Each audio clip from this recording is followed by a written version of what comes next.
Hello friends, welcome to our YouTube channel biological classes. दोस्तों, आज हम हमारी डीएलएड 4th सेमेस्टर की जो साइंस की सीरीज चल रही थी उस सीरीज का लेकर आए हैं नेक्स्ट वीडियो। इससे पहले कि हमने आपको जो मैथमेटिक्स की पूरी सीरीज थी वो हमने आपको कंप्लीट करा दी है। अगर आपने उसके वीडियोज नहीं देखे तो उसका लिंक जो है डिस्क्रिप्शन बॉक्स में दिया जा रहा है, वहां पर आप जाके आप मैथ के सारे वीडियोज देख सकते हैं, मैथ का पूरा सिलेबस कंप्लीट कर सकते हैं। तो साइंस की वीडियो में हमारी तरफ से आपको बायो के 2 चैप्टर और केमिस्ट्री के जो 2 चैप्टर थे वो कंप्लीट हो चुके थे।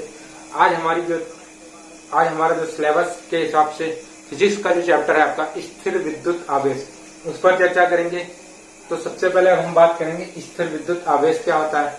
तो देखिए, स्थिर विद्युत नाम से ही लग रहा है क्या कि विद्युत जो है वो स्थिर है, मतलब विज्ञान की वह शाखा जिसके अंतर्गत हम विद्युत के विरामावस्था का अध्ययन करते हैं उसे कहते हैं स्थिर विद्युत की।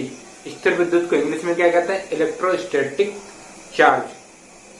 क्या होता है स्थिर विद्युत? देखिए, पदार्थों को परस्पर रगड़ने से उस पर जो आवेश की मात्रा संचित रहती है उसे स्थिर विद्युत आवेश कहते हैं। क्या है? अगर 2 पदार्थों को आपस में रगड़ते हैं तो उसके ऊपर जो आवेश की मात्रा संचित हो जाती है उसे हम कहते हैं स्थिर विद्युत आवेश। या ये कह लें, जब हम 2 पदार्थों को आपस में रगड़ते हैं तो एक पदार्थ से दूसरे पदार्थ पर इलेक्ट्रॉन का आदान प्रदान हो जाता है। तो इस हिसाब से जो इन इलेक्ट्रॉनों की वजह से जो आवेश उत्पन्न होता है उसे कहते हैं स्थिर विद्युत आवेश। इसके उदाहरण देख लेते हैं क्या क्या होते हैं।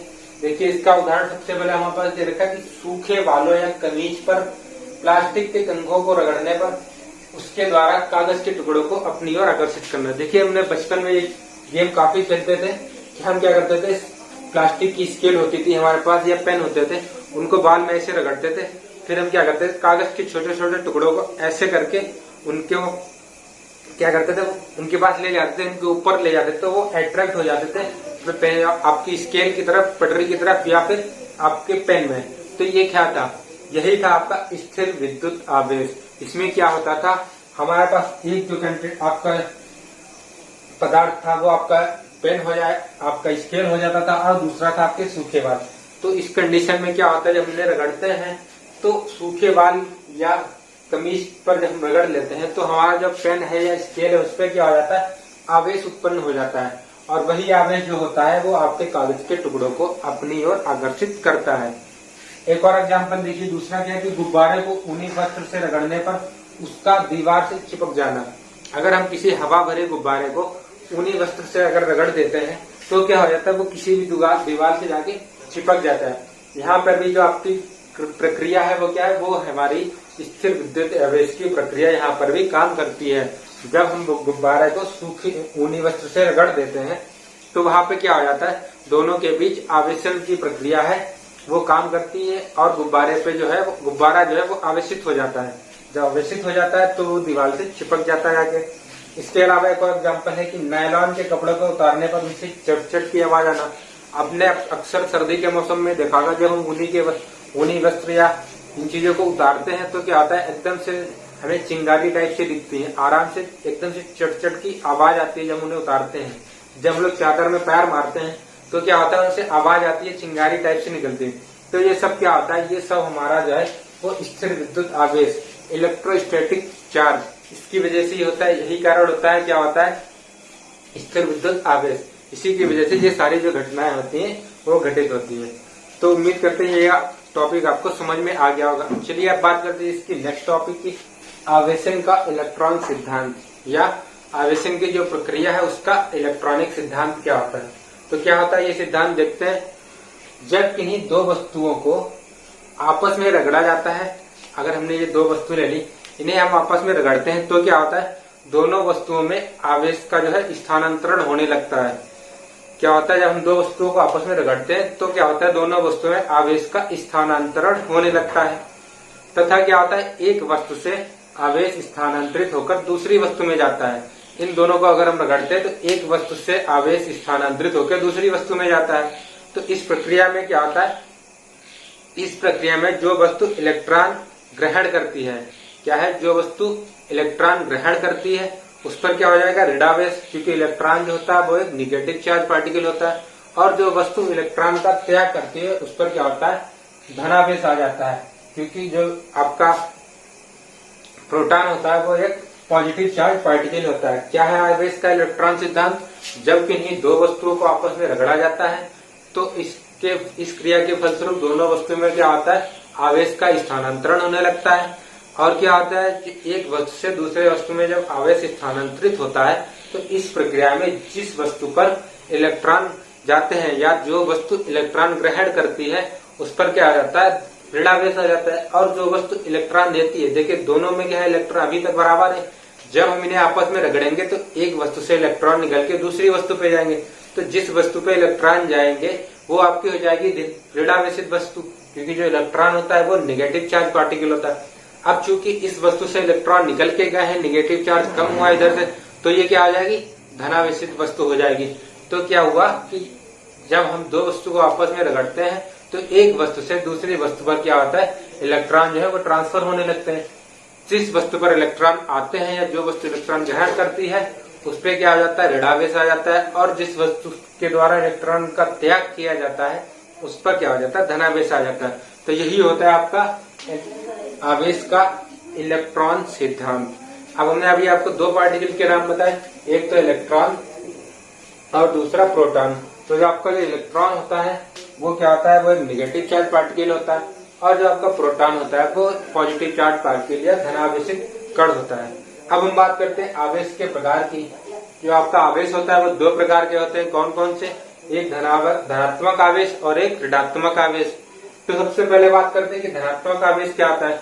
तो जब हम दो वस्तुओं को आपस में रगड़ते हैं तो क्या होता है, एक वस्तु पर भी इस पे भी आवेश आएगा और इस पे भी, इलेक्ट्रॉन चाहे इधर से उधर जाए लेकिन दोनों वस्तुओं पर आवेश उत्पन्न होता है। अब चूंकि दोनों वस्तुओं पर आवेश उत्पन्न होता है तो क्या होगा, एक वस्तु पे धन आवेश आएगा, एक पे ऋण आवेश, क्योंकि जिसपे इलेक्ट्रॉन आए हैं वो ऋणावेशित हो जाएगी, और जिसपे इलेक्ट्रॉन गए हैं, जिससे इलेक्ट्रॉन गए हैं वो क्या हो जाएगी, धनावेशित। तो अंतर आपको सीधे सीधे समझ में आ गया होगा कि धनात्मक आवेश क्या होगा, जब वस्तु पर आवेश इलेक्ट्रॉनों के त्याग करने से आता है। अगर इस वस्तु से इलेक्ट्रॉन इस पर गए हैं तो मतलब यहाँ से इलेक्ट्रॉन कम हुए, इलेक्ट्रॉन कम हुए मतलब नेगेटिव चार्ज कम हुआ, नेगेटिव चार्ज कम हुआ मतलब इस पर धनावेश आ गया। तो मतलब जब किसी वस्तु पर जो धनावेश होता है वो, या जब किसी वस्तु पर जो आवेश होता है वो इलेक्ट्रॉन को त्याग करने से बनता है। इलेक्ट्रॉन त्याग करके जब वस्तु पर आवेश उत्पन्न होता है उसे कहते हैं हम धनावेश। क्या कहें, जब किसी वस्तु पर जो इलेक्ट्रॉन यहाँ से अगर हम निकल के इस सरफेस से निकल के दूसरी वस्तु में जाएंगे तो यहाँ से इलेक्ट्रॉनों की कमी हो जाएगी, वस्तु पे पॉजिटिव चार्ज आएगा। जब वस्तु पे पॉजिटिव चार्ज आ जाता है तो इस प्रकार जो आपका आवेश उत्पन्न हुआ उसे हम कहेंगे धनात्मक आवेश। क्या है, इलेक्ट्रॉन के अभाव में जो आवेश उत्पन्न होता है तो इसे हम क्या कहते हैं, धनात्मक आवेश। चलिए अब हम बात करते हैं दूसरे की कि क्या होता है ऋणात्मक आवेश। अभी तक आपको समझ में आ गया होगा कि ऋणात्मक आवेश किस प्रकार उत्पन्न हुआ था। तो ऋणात्मक आवेश उत्पन्न होता है जब दो वस्तुओं को आपस में रगड़ते हैं और जो वस्तु हमारा निगेटिव चार्ज या इलेक्ट्रॉन को ग्रहण करती है उसे क्या कहते हैं, ऋणात्मक, उस वस्तु को क्या होता है, ऋणात्मक आवेश आ जाता है। तो ऐसा आवेश जो इलेक्ट्रॉनों के ग्रहण करने से या इलेक्ट्रॉनों को एक्सेप्ट करने से बनता है उसे हम क्या कहते हैं, ऋणात्मक आवेश। तो उम्मीद करते हैं आपको ये दोनों चीजें अच्छे से समझ में आ गई होंगी कि क्या होता है धनात्मक और ऋणात्मक आवेश। अब हम बात करते हैं कि आवेश का मात्रक क्या होता है। तो हमारा जो आवेश होता है, आवेश का एक मात्रक जो होता है वो होता है कूलाम। आवेश की वैसे डेफिनेशन क्या होती है, तो आवेश की डेफिनेशन क्या होती है कि किसी भी विद्युत परिपथ में एकांक समय में प्रवाहित होने वाली विद्युत धारा को क्या कहते हैं, आवेश कहते हैं। इसका फॉर्मूला भी होता है Q = I × T, या हम क्या कह सकते हैं I = Q/T। इसी फार्मूले से हम निकाल लेते हैं Q = IT। अब चूंकि I का मान, I क्या होती है आपकी विद्युत धारा और T क्या होता है समय, तो इस प्रकार से जो हमारा विद्युत धारा आवेश का मात्रक हो गया, आवेश का मात्रक हमारा हो गया कूलाम। एक कूलाम बराबर हमारा हो गया 1 एम्पियर × 1 सेकेंड, क्योंकि एम्पियर क्या थी, वो होती I, और T सेकेंड क्या था, वो हमारा था समय। तो उम्मीद करते हैं आपको यहाँ तक समझ में आ गया होगा। अब हमारा जो नेक्स्ट टॉपिक है वो हमारा टॉपिक है स्थिर विद्युत प्रेरण। क्या है, स्थिर विद्युत प्रेरण, इलेक्ट्रोस्टैटिक इंडक्शन। क्या होता है ये, क्या होता है कि यदि किसी चालक को आवेशित वस्तु के पास लाया जाता है, क्या है, यदि हमारे पास ये चालक है, ये हमारे पास है आवेशित वस्तु, अगर हम इसको इसके पास लाते हैं तो क्या होता है तो चालक तो क्या होता है, ये जो चालक होता है ये भी क्या हो जाता है, ये आवेशित हो जाएगा इस वस्तु के कारण। जब ये आवेशित हो जाता है तो क्या होता है, अतः क्या होता है, चालक के पास वाले सिरे पर, मतलब अगर हम इसको इस तरीके से लाएंगे तो इसके पास वाले सिरे पर क्या हो जाएगा, चालक के पास वाले सिरे पर विपरीत आवेश तथा इसके दूसरे वाले सिरे पर समान आवेश उत्पन्न हो जाता है।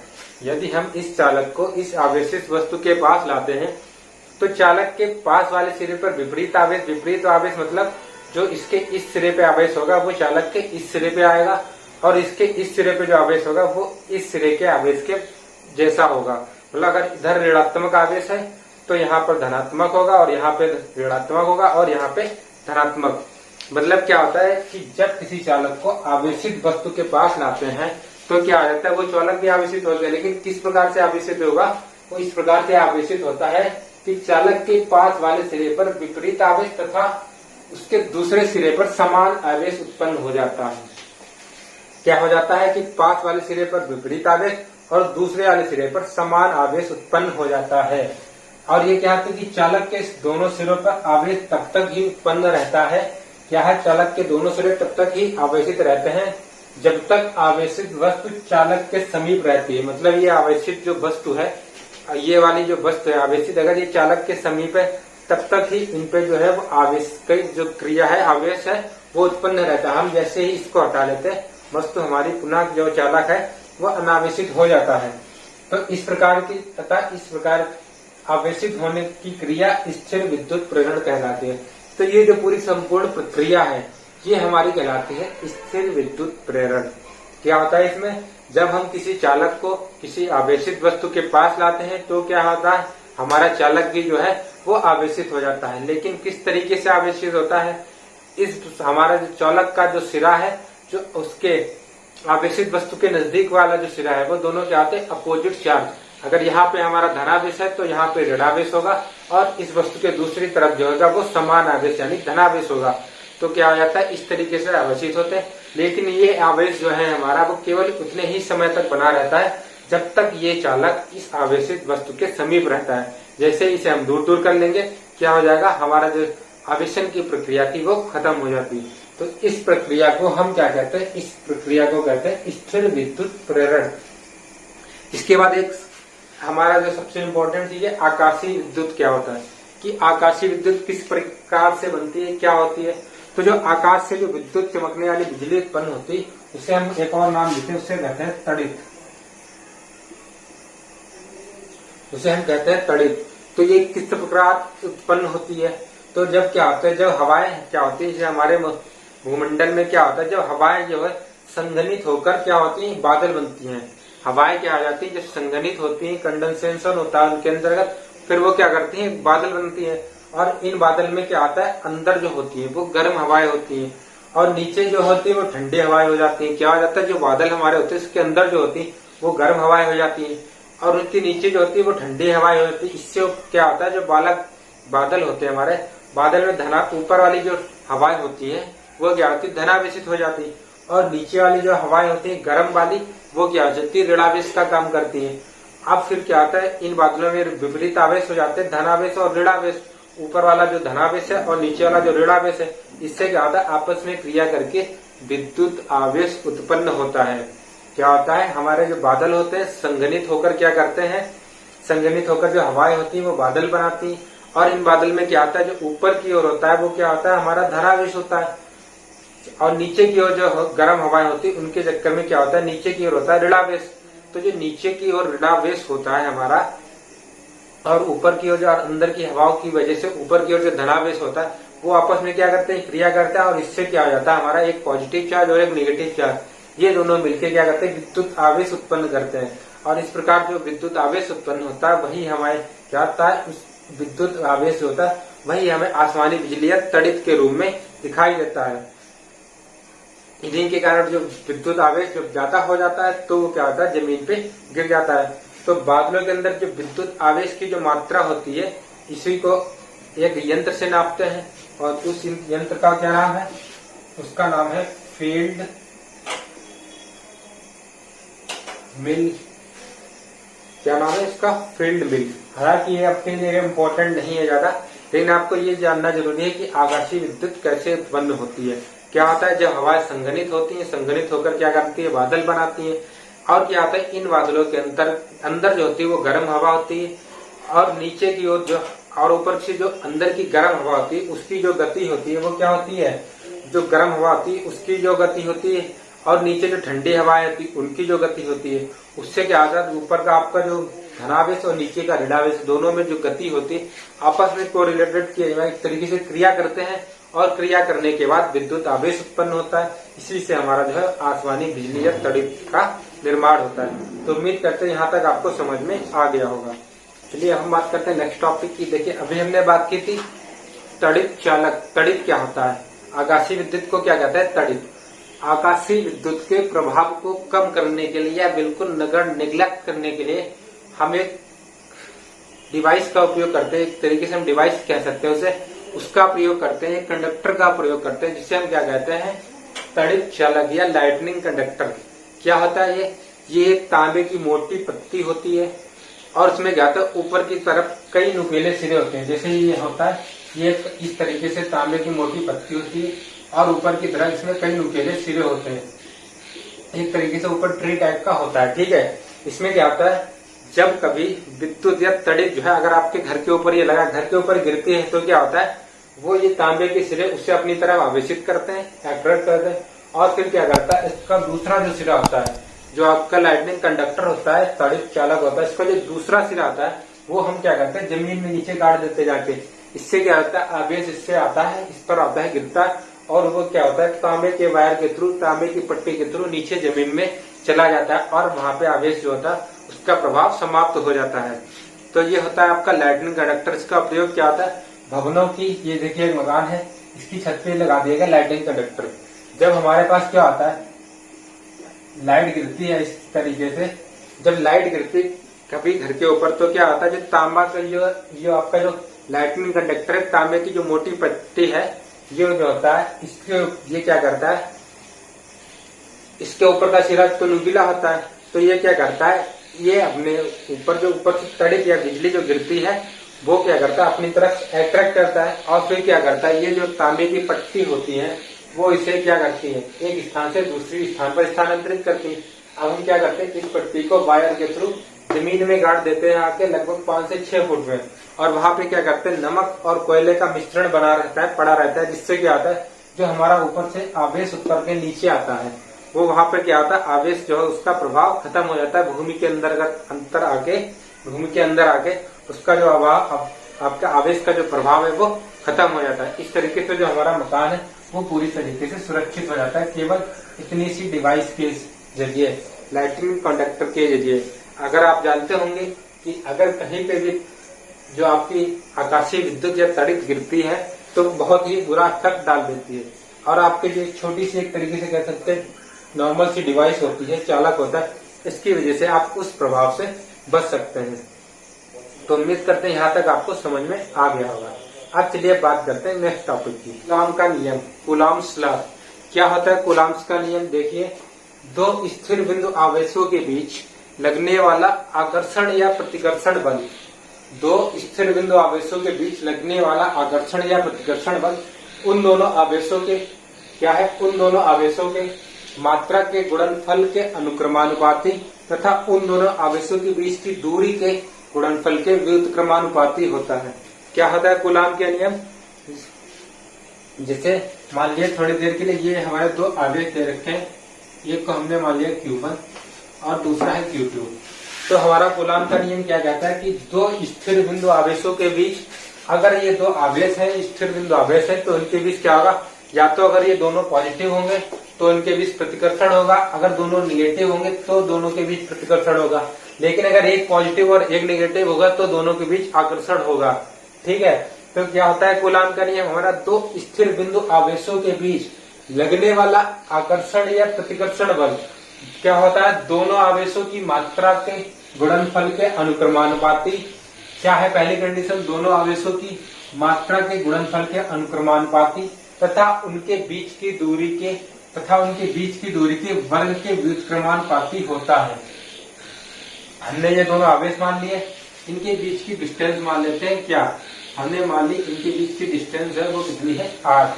अब हमारी कंडीशन क्या होगी, जो हमारा पहली कंडीशन क्या कह रही है कि जो कूलाम का नियम है वो क्या कहता है कि दो स्थिर बिंदु आवेश क्या है, माना दो आवेश, हमारे दो आवेश हमने क्या मान लिए Q1 व Q2, दो Q1 व Q2 आवेश है। तो हमारी पहली कंडीशन क्या कहती है कि दो स्थिर बिंदु आवेश के बीच लगने वाला आकर्षण या प्रतिकर्षण बल क्या होता है, उन दोनों के क्या होता है गुणनफल के अनुक्रमानुपाती। तो यहाँ से क्या होता है, जो F होगा वो अनुक्रमानुपाती होगा किसके, जो हमारे स्थिर बिंदु के आवेश है उन दोनों के गुणनफल के, यानी Q1 इंटू Q2। क्या है हमारी पहली कंडीशन, कूलाम के नियम से दो स्थिर बिंदु आवेश के बीच लगने वाला, ये जो हमने दो आवेश मान लिए स्थिर बिंदु Q1 और Q2, इन दोनों के बीच जो लगने वाला आकर्षण या प्रतिकर्षण बल है। आकर्षण और प्रतिकर्षण कैसे कि अगर ये दोनों हमारे पॉजिटिव चार्ज होंगे या दोनों निगेटिव चार्ज होंगे तो जब समान आवेश होते हैं तो उनके बीच होता है प्रतिकर्षण, लेकिन जब आवेश विपरीत होते हैं तो उनके बीच होता है आकर्षण। तो इस तरीके से यहाँ पे आकर्षण या प्रतिकर्षण दोनों तरीके का बल हो सकता है, दोनों तरीके का फोर्स हो सकता है। तो क्या हो जाता है पहली कंडीशन के उनके बीच लगने वाला जो आकर्षण या प्रतिकर्षण दोनों जो बल है उनका क्या होता है, उनकी आवेशों की मात्रा के गुणनफल के अनुक्रमानुपाती तथा उनके बीच की दूरी के वर्ग के व्युत्क्रमानुपाती। दूसरी कंडीशन मानी, क्या माना, आवेशों के बीच की दूरी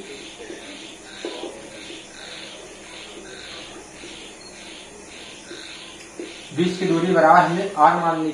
तो यहाँ से हमारे क्या है कि उन दोनों की उनके बीच की दूरी के वर्ग के व्युत्क्रमानुपाती, बीच की दूरी के वर्ग के व्युत्क्रमानुपाती। ये हो गई हमारे दोनों कंडीशन से क्या है, जो f हमारा है वो क्या है दोनों तरफ इक्वल है। तो यहाँ से हम क्या कर सकते हैं, यहाँ से f हमारा क्या हो जाएगा, f प्रोपोर्शनल टू हो जाएगा Q1 Q2 upon r square. क्या है, अब ये की कंडीशन में हमने पूरे फॉर्मूले को लिया, क्या कहा गया कि स्थिर बिंदु के बीच लगने वाला आकर्षण या प्रतिकर्षण बल उन दोनों आवेशों के मात्रा के गुणनफल के अनुक्रमानुपाती और उन दोनों की आवेशों के बीच की दूरी की जो होगी उसके जो है वर्ग के व्युत्क्रमानुपाती होता है। तो ये हो गया हमारा क्या कूलाम का नियम। यहाँ से अगर हम अनुक्रमानुपाती का चिन्ह हटाते तो हमारे पास क्या आ जाता है, एक नियतांक आता है, वो नियतांक होता है 1/4 पाई ε0 Q1 Q2 upon r square. ये हुआ हमारा कूलाम का नियम या कूलाम्स लॉ। अब यहाँ पे जो 1/4 पाई ε0 ये क्या होता है, ये होता है एक नियतांक या कांस्टेंट और इसकी वैल्यू भी होती है 1/4 पाई ε0, इसकी वैल्यू होती है 9.010 टू की पावर 9 और इसकी जो यूनिट होती है वो होती है न्यूटन मीटर स्क्वायर। यहाँ से अगर हम यूनिट निकालेंगे तो हो जाएगी न्यूटन मीटर स्क्वायर प्रति कूलाम, क्या आ जाएगी पर कूलाम। तो यहाँ पे ये आवेश इसकी मात्रा 1/4 पाई ε0 की वैल्यू हो जाती है। तो क्या है हमारा कूलाम का नियम, किन्हीं स्थिर बिंदु आवेश, किन्हीं दो स्थिर बिंदु आवेशों के बीच लगने वाला आकर्षण या प्रतिकर्षण बल उन दोनों आवेशों की मात्रा के गुणनफल के अनुक्रमानुपाती और उनकी आवेशों के बीच की जो दूरी होती है उसके गुणनफल के उसके वर्ग के व्युत्क्रमानुपाती होता है। और उसे ही हमने लिख लिया पहली कंडीशन और दोनों कंडीशन को एक साथ लिख लिया, F proportional to Q1 Q2 upon r square. हमने यहाँ से प्रोपोर्शनल का मार्क हटाया तो हमारे पास एक नियतांक आ गया 1/4 पाई ε0। इसकी वैल्यू हमारे पास होती है 9.010 टू की पावर 9 न्यूटन मीटर स्क्वायर पर कूलाम। तो उम्मीद करते हैं आपको कूलाम का नियम समझ में आ गया होगा। चलिए अब हम बात करते हैं नेक्स्ट टॉपिक की। अगला टॉपिक है वो है आपका विद्युत क्षेत्र तथा विद्युत क्षेत्र की तीव्रता। क्या है, विद्युत क्षेत्र तथा विद्युत क्षेत्र की तीव्रता।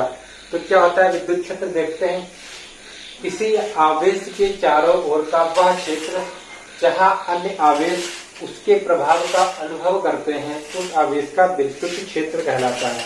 क्या है, किसी आवेश, अगर हमने मान लिया कोई ये आवेश दे रखा है Q, तो इसके आसपास का वह क्षेत्र, मान लीजिए अगर ये आवेश है तो इस रेंज में ये क्या है, अगर हम कोई दूसरा आवेश यहाँ पे ले आते हैं दूसरा Q, तो जो आपका दूसरा आवेश है वो इस आवेश का अनुभव करता है। तो ये जो क्षेत्र हो जाता है, इस क्षेत्र को हम कहते हैं उस आवेश का विद्युत क्षेत्र। अगर हमारा जो Q1 आवेश था, अगर हम इसके इस एरिया में Q2 आवेश ले आए तो जो Q2 आवेश है वो Q1 का अनुभव करे कि यहाँ दूसरा कोई आवेश है यहाँ पे, तो उस एरिया को हम क्या कहते हैं, उस एरिया को हम कहते हैं इस आवेश Q1 का विद्युत क्षेत्र। उम्मीद करते हैं समझ में आ गया होगा। बात करते हैं दूसरे टॉपिक की, विद्युत क्षेत्र की तीव्रता।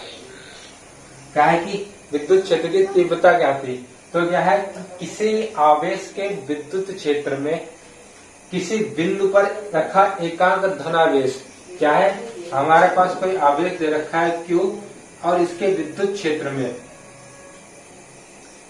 इस आवेश के विद्युत क्षेत्र में किसी बिंदु पर रखा एक धनावेश।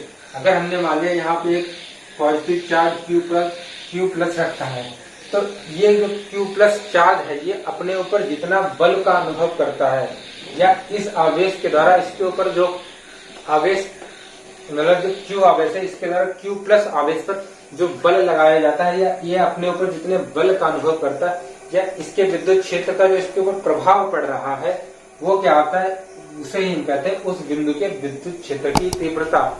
यानी Q जो आवेश है इसकी जो विद्युत क्षेत्र है इसकी जो तीव्रता है वो क्या है, वो इस बात पर निर्भर करती है कि दूसरा जो आपका धनावेश उसके क्षेत्र की तीव्रता में रखा गया है वो अपने ऊपर कितना बल अनुभव करता है या कितना आवेश अनुभव करता है, उसे कहते हैं विद्युत क्षेत्र की तीव्रता। और विद्युत क्षेत्र की तीव्रता इससे कहा से डिनोट करते हैं, ई से। इसका फॉर्मूला था E=F/Q, जहाँ पे E क्या होता है विद्युत क्षेत्र की तीव्रता हो जाती है, F क्या होता है, F वो बल होता है जो ये आपका दूसरा आवेश जो परीक्षण आवेश रखा है अपने ऊपर अनुभव करता है, और Q0 यही Q पॉजिटिव वाला आवेश है जो अपने ऊपर बल का अनुभव करता है। तो उम्मीद करते हैं आपको दोनों टॉपिक अच्छे से समझ में आ गए होंगे। क्या है विद्युत क्षेत्र? विद्युत क्षेत्र किसी एक आवेश के चारों ओर का वह क्षेत्र जहाँ पर क्या है कि कोई दूसरा आवेश लाने पर आपको उस आवेश का अनुभव कर सके कि हाँ यहाँ पे इस एरिया में कोई दूसरा आवेश मौजूद है, तो उस क्षेत्र को क्या कहते हैं, उस आवेश का विद्युत क्षेत्र कहते हैं। और विद्युत क्षेत्र की तीव्रता क्या होती है कि उस आवेश के विद्युत क्षेत्र में अगर हम कोई दूसरा परीक्षण आवेश लाते हैं तो जो परीक्षण आवेश अपने ऊपर जिस बल का अनुभव करता है, जितने आवेश का अनुभव करता है, उसे कहते हैं विद्युत क्षेत्र की तीव्रता। तो उम्मीद करते हैं दोनों चीजें आपको समझ में आ गई होंगी। अब बढ़ते हैं नेक्स्ट टॉपिक की तरफ। हमारा नेक्स्ट टॉपिक है विद्युत विभव तथा विद्युत विभवांतर। क्या है विद्युत विभव तथा विद्युत विभवांतर? तो क्या होता है विद्युत विभव? देखते हैं। विद्युत क्षेत्र में किसी आवेश को अनंत से क्या है विद्युत क्षेत्र में किसी आवेश को अनंत से किसी बिंदु तक लाने में किया गया कार्य उस बिंदु का विद्युत विभव कहलाता है। क्या है, अगर हमारा कोई विद्युत क्षेत्र दे रखा है, हम अनंत से कोई चीज उस विद्युत क्षेत्र में लेके आते हैं, मतलब उस विद्युत क्षेत्र के बाहर से कोई भी चीज उस विद्युत क्षेत्र के अंतर्गत जब लेके आते हैं, उसके अंदर लाते हैं, तो जो कार्य किया जाता है उस बिंदु पर उसको क्या कहते हैं, उसे कहते हैं उस बिंदु का विद्युत विभव। उस बिंदु का विभव कहलाता है। इसका जो मात्रक होता है वो क्या होता है, वोल्ट होता है। अब बात करते हैं दूसरी की विद्युत विभवांतर क्या होता है। तो विद्युत क्षेत्र में किसी आवेश को एक बिंदु से दूसरे बिंदु तक ले जाने में जो कार्य किया जाता है उसको क्या कहते हैं, उसे कहते हैं विद्युत विभवांतर। अगर हमारे पास विद्युत विभवांतर मतलब कोई विद्युत क्षेत्र दे रखा है और हमें अंदर कोई बिंदु दे रखे हैं, कोई आवेश है, उसको हम क्या करते हैं, यहाँ से एक आवेश दे रखा है Q0 और ये हमारा Q है। अगर हम इसको बिंदु B से बिंदु A तक लाते हैं तो हमारा क्या है, अगर बिंदु B और A इन दोनों के बीच में अगर आवेश को हम स्थानांतरित करते हैं तो ये जो क्या होता है, यहाँ पे जो हमारा कार्य होता है वो होता है विद्युत विभवांतर। क्या होता है, किसी मतलब विद्युत क्षेत्र में किसी आवेश को एक बिंदु से दूसरे बिंदु तक लाने में जो कार्य किया जाता है, जो कार्य किया गया है, उस बिंदु का क्या होता है, विद्युत विभवांतर कहलाता है। अगर हमारा एक बिंदु पर क्या विद्युत आवेश क्या हो, B हो और एक पे BA हो, तो हमारा विभवांतर क्या हो जाएगा, हमारा विभवांतर हो जाएगा, विभवांतर हमारा होगा BA माइनस BB। ठीक है, विभवांतर मतलब विभवों का अंतर। अगर BA पे विभवांतर हमारा BA है और BB पे विभवांतर ये है, तो दोनों का जो अंतर होगा वो क्या होगा, किए गए कार्य और W/F0। यहाँ पे W क्या होगा, वो हमारा किया हुआ कार्य होगा, और Q0 क्या होगा? Q0 वो आवेश होगा या परीक्षण आवेश होगा, वो जो आवेश हम एक स्थान से दूसरे स्थान पर स्थानांतरित कर रहे हैं। तो मतलब कि विद्युत विभवांतर क्या होता है? किसी एक आवेश को, मतलब विद्युत क्षेत्र में किसी आवेश को एक बिंदु से दूसरे बिंदु तक ले जाने में जो कार्य किया जाता है उसे कहते हैं विभवांतर। और विद्युत विभव क्या होता है? विद्युत विभव होता है कि जब किसी आवेश को अनंत से विद्युत क्षेत्र के किसी बिंदु तक लाते हैं तो वहां पे जो कार्य किया जाता है उसे कहते हैं विभव, विद्युत विभव। अब इसके बाद जो छोटा सा टॉपिक है, क्या है? आवेश का सुचालक तथा कुचालक। तो सुचालक और कुचालक आप लोग अच्छे से पहले से ही जानते हैं क्या होता है सुचालक और क्या होता है कुचालक, इनके बारे में तो आप पहले से ही जानते होंगे। तो चलिए फिर भी हम आपको बता देते हैं कि क्या होते हैं सुचालक। तो सुचालक क्या होते हैं? ऐसे पदार्थ जिसमें विद्युत और ऊष्मा का क्या प्रवाह हो जाता है। क्या है? ऐसे पदार्थ जिनमें से होकर ऊष्मा और विद्युत का प्रवाह हो जाता है। उसमें क्या होता है? मतलब क्या है कि कोई ऐसे पदार्थ जिसमें एक सिरे से अगर हम विद्युत या ऊष्मा का प्रवाह करें तो हमें दूसरे सिरे पर भी विद्युत और ऊष्मा का प्रवाह मिल जाए, तो वो क्या हो जाते हैं? वो हमारे होते हैं सुचालक पदार्थ। लेकिन इसके अलावा दूसरे जो होते हैं वो हमारे क्या होते हैं? दूसरे हमारे होते हैं कुचालक। तो कुचालक क्या होते हैं? ऐसे पदार्थ जिसमें क्या हो, एक सिरे पर अगर हम विद्युत या ऊष्मा लगाए वो हमें दूसरे सिरे पर ना मिले, तो उसे क्या कहेंगे? कुचालक पदार्थ। अब सुचालक के अंतर्गत हमारे कौन से पदार्थ आते हैं? लोहा हो गया, धातु में मोस्टली जो भी थी वो सब सारी क्या होती है? ऊष्मा और विद्युत की सुचालक होती है। और कुचालक में हमारे पास क्या आएगा? कुचालक में हमारा आ गया लकड़ी, प्लास्टिक, इस तरीके के जो पदार्थ होते हैं वो हमारे आते हैं कुचालक के अंतर्गत।